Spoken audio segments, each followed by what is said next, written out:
we'll guide you through how to automate LinkedIn tasks with Zapier. If you find this helpful, consider subscribing and liking the video.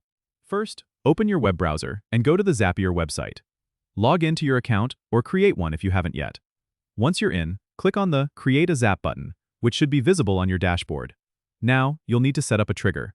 Search for LinkedIn in the search bar and select the LinkedIn app. You can choose from various triggers, like New Connection or New Message. For this example, let's go with New Connection. This means whenever you get a new connection on LinkedIn, it will trigger your Zap. Next, you'll need to connect your LinkedIn account to Zapier if you haven't already. Just follow the prompts and authorize Zapier to access your LinkedIn. Once your account is connected, you can test the trigger to make sure everything is working correctly. If it is, click Continue. Now we need to set up an action. You can choose another app like Gmail or Google Sheets depending on what you want to automate.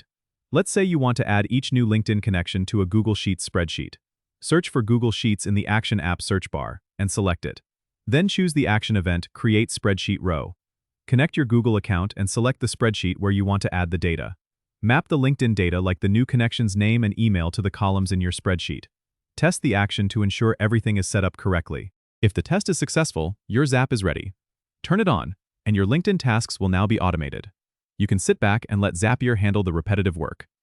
Don't forget to subscribe and comment if this helped you out.